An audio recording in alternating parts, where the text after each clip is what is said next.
Okay, so let's share a couple thoughts about how I would go about doing this function, or this assignment.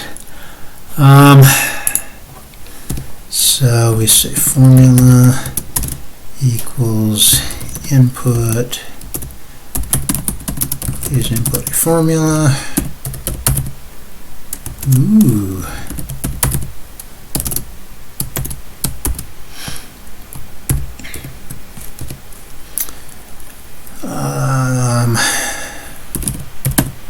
Grams equals float input. Please input the mass in grams of formula. I think that's right. It's the wrong quote. Okay, there we go. Interesting. Why did that go to the end? Okay. All right. Grams equals that. Table equals create periodic. Oh, it's called make periodic table.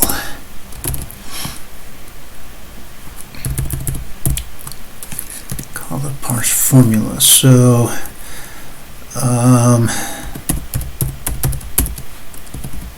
Symbol quantity list equals parse formula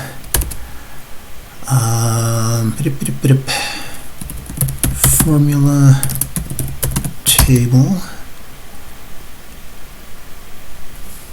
Why is this? Oh, because I had changed this name.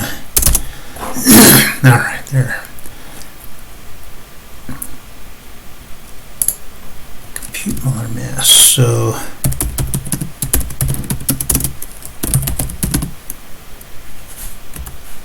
compute molar mass.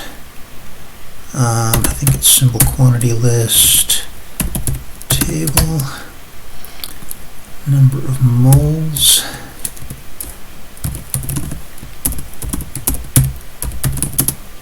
equals. I just call it grams divided by molar mass. No, molar mass. There we go. Okay. Print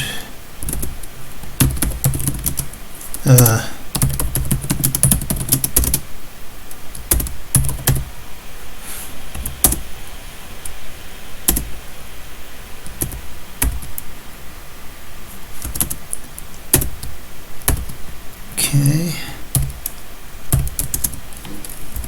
Print F number of moles equals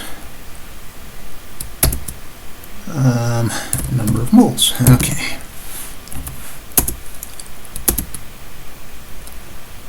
That time I used both quotes. Very nice. Okay. So that should be the full thing right there, right? So if I do chemistry, please input a formula, H2 498, and it says can't divide a none by a float, which makes sense because I didn't write get molar mass. Okay, so get molar mass, compute molar mass, sorry. So I think most people got to the idea of saying item in symbol quantity list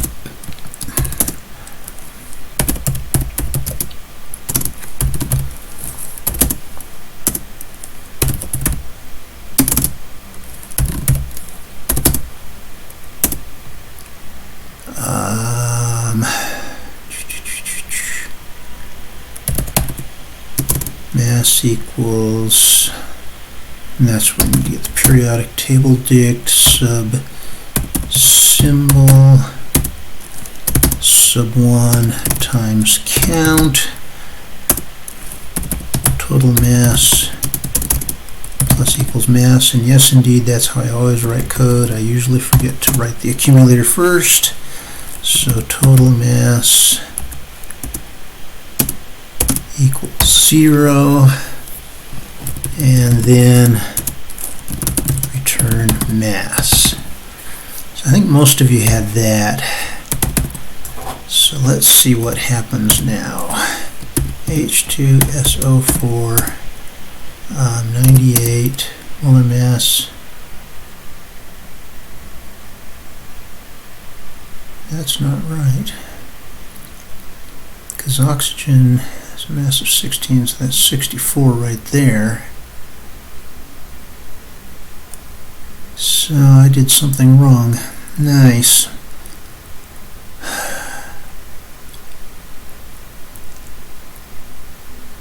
It's got to be right here, right? I guess we could run it under the debugger and see what goes wrong. That's the fastest way.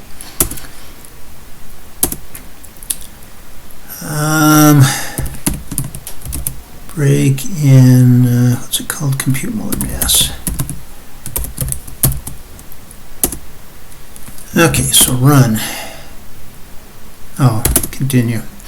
H2SO4. Did I make that a 0? I think I did. Mass in grams 98.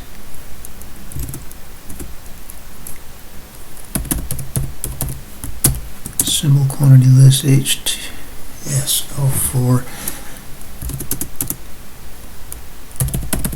Mass is 2. That's the H2.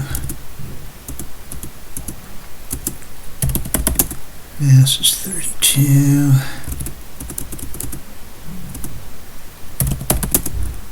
Mass is 63. No? Okay.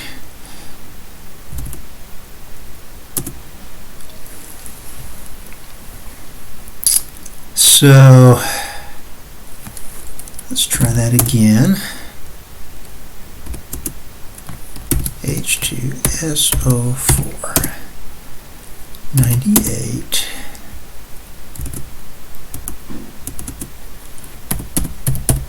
Symbol is H, count is 2,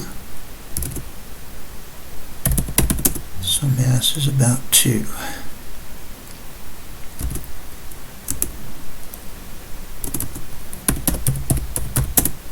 S, 1,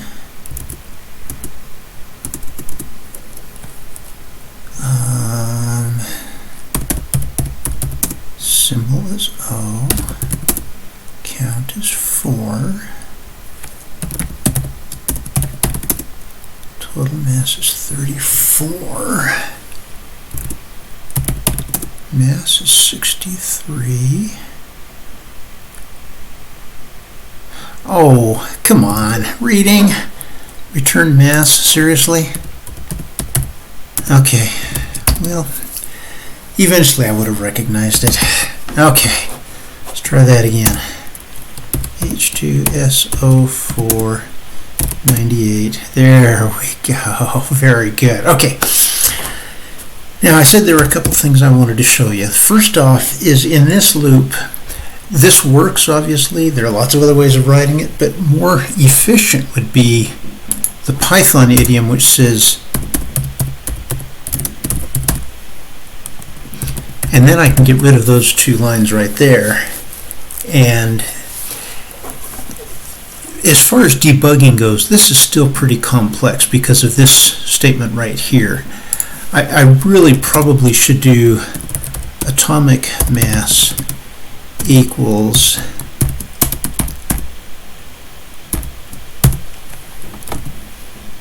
like that. And then I can use atomic mass times count like that, and it's a little easier to debug. But the key is this. For symbol count in symbol quantity list, that takes each of the sublists, so like this one, and it assigns the H to the symbol and the count to count. And that makes this loop just a little bit simpler. As far as the statement in the code about you can write this in 8 lines or less, I haven't really taken that up with the course writer, but it's not a huge virtue to be able to hit a number of lines for a function. It's a virtue to write it clearly. The computer is going to execute this really fast no matter what you do. But in terms of your ability to understand it, it's much more important to write it clearly. There is probably a way to write this in a single line using Python, using a list comprehension. I really would not recommend doing that. Okay, this is very understandable the way it is. It will execute quickly and you'll get the right answer. Now coming back up here to the main, which we've already agreed works, let's better make sure I didn't break anything. So let's do H2O and 18, and okay, so we got the right answer. Good. Now there's something else that happens here. Let's say I give it H2O. And I'm going to give it 12 grams, but I'm going to get an error because it says invalid formula, unmatched open parenthesis H2O. Now, we haven't talked about handling exceptions, okay? And this doesn't use the word exception anywhere. It calls it a formula error, which is a pretty common way of referring to this. Where did it go? Here we go, formula error. But in terms of a clean operating program, this is not a very clean program. Actually, let's change our example just slightly, okay? Let's do this. So H2O, and I want 10 grams. Okay, I'm going to get an error because 10 doesn't convert to a number. And so in order to handle that, we've got this try except. And the simplest way is you put the whole function inside of a try, and then we say except value error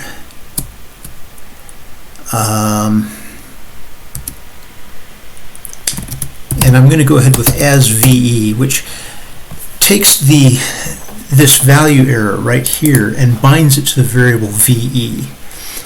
The simplest thing to do is just to print VE, okay, in terms of handling the error. We'll see what that looks like. So H2O and 10, and it says could not convert string to float, 10. Now, that's what this string right here is, right? So all I've done is I've suppressed basically the printing out of all of this, which is the traceback to show how we got to the error that was reported. But this is at least a little more understandable for a user. And we can be a little bit clearer. We can say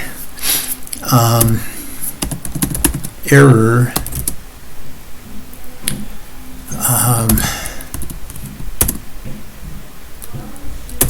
so we could do that, for example, dress up the statement just a little bit. Whoops. Error VE because I didn't put an F on that. Okay.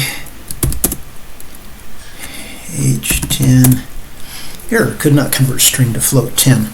So that's a little more intelligible. And because of the circumstances here, I could say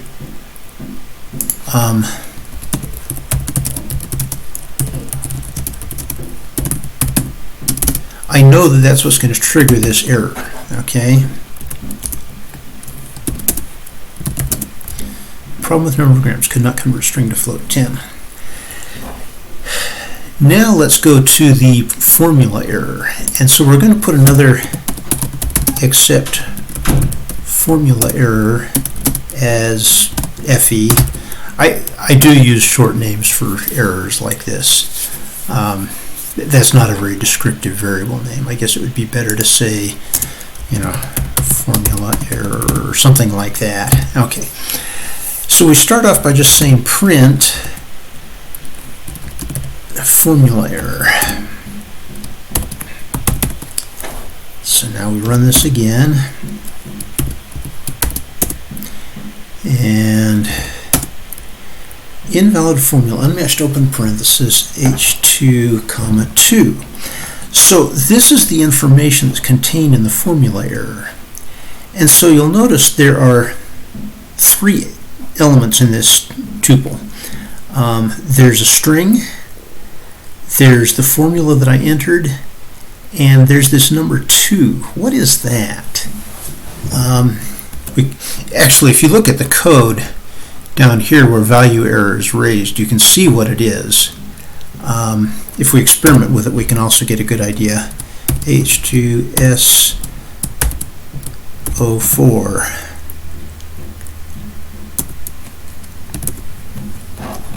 Now it's 3, and I guess really looking at the code would help, but it's the position of the error, 0, 1, 2, 3. So character number 3 is in error here. And so it's telling me where in the string the error is. So I could actually write an error message that looks like this. I could say print f error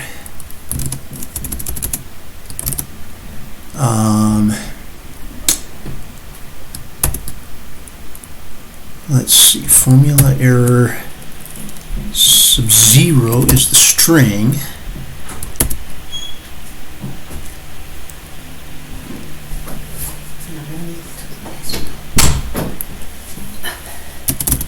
Then we can print formula error sub 1 is the formula itself.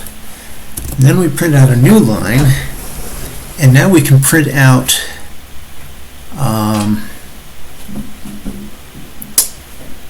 let's see. So now we need to figure out how many spaces there are, and you'll see why in just a moment. So I'm going to say error, so that's 1, 2, 3, 4, 5, 6, 7 spaces there. So we're going to say 7 plus lang formula error sub 0 plus 3 for these 3 characters in here, plus formula error sub 2 times space, oops, I need to use different quotes, space, and then a little caret. You say, what on earth is that mess? Well, if I did it right, well, obviously I didn't do it right. Oh, I forgot that right there. Let's try that. H2 open SO4. Whoops. Formula error object is not subscriptable. Really? Oh, that's right. There's one more level here that I forgot.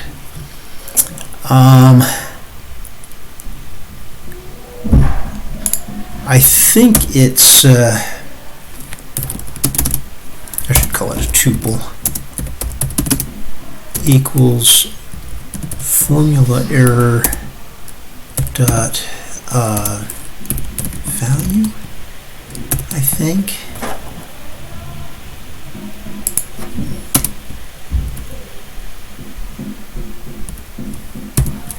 This would be tuple, and I don't need a semicolon there.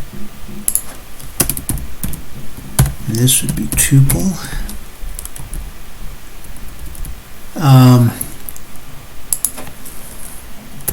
Tuple sub 0, tuple sub 1, I forgot that little.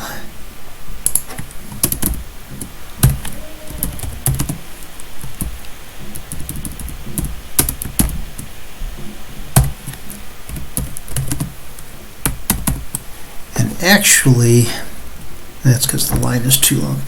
Okay, we'll try that and see if I guessed right on whether this is dot value. If it's not, then we'll go into the debugger and see if we can find it. H2SO4 has no attribute value. So now we need to throw into the debugger again.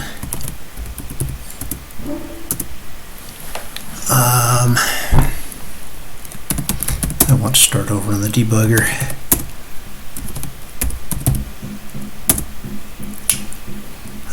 Run PDB like this, yes. Break on line 28. And we're going to say continue H2SO4 12 tuple. Okay, so if I look at formula error, so it's like that.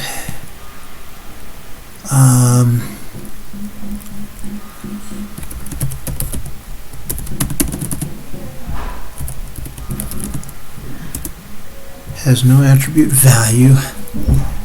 What is it? Is it? Oh, we can just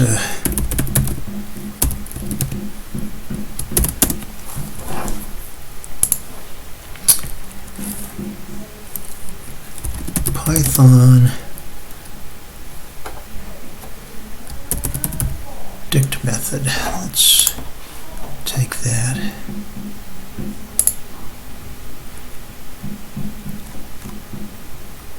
Object.dict. This doesn't always work for me, but let's see if that's formula error.dict.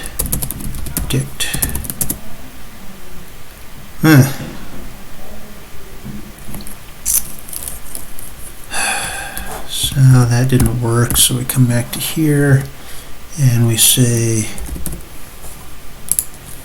Python exception properties or attributes, right?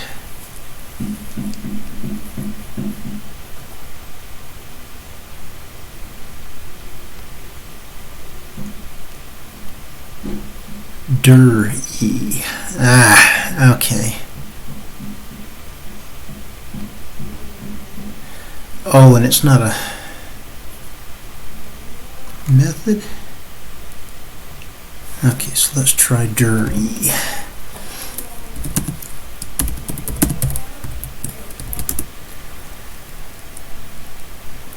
Text args. That's what I was looking for. Formula error.args. No parens. There we go. Okay. Args. Now we can run this and we can say H2SO4, and I got a little caret which is supposed to point to the error character, but it points to one past it. And so I think it's 1, 2, 3, 4, 5, 6, 7. Oh, no. 7 plus lang tuple 0 plus 3. Well, let's try chopping off one right there and see what happens. Okay, H2SO4. Now it's pointing to the wrong position to the left.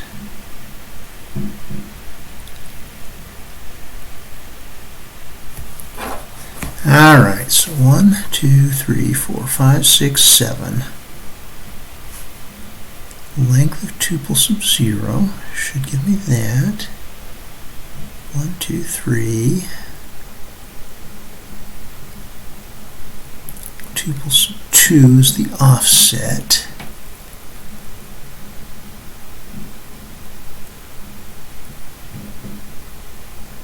All right, now I'm wasting time. So the idea was to get this little caret to point at the error character, and obviously I've missed something here, because it shouldn't matter where the error is. This should calculate the correct position. If you do space times 4, it gives you 4 spaces, okay? So that's what the times does. And so it's supposed to be all of these things added together, 7 plus the length of tuple sub 0 plus 3 plus tuple sub 2, and that should give me the number of spaces I need to put the little caret over in the correct position.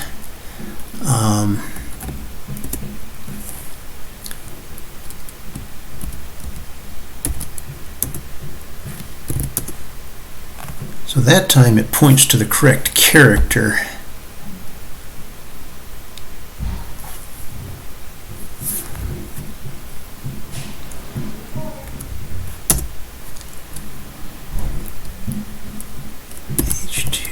H2SO4 open close paren. That points to the correct character.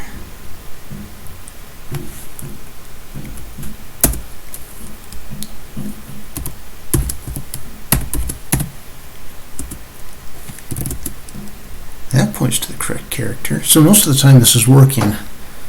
I don't know what I did wrong before. All right.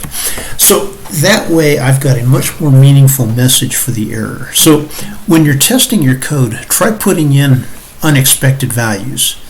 A bad formula, a bad number. See what happens. See if you can dress up the output. Okay? As far as a user goes, this is a much more useful message than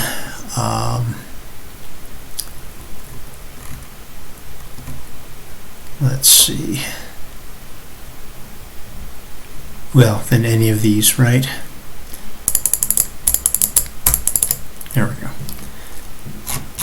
So, all right, that's all I wanted to show there, and I took a long time to do it. Thanks for watching.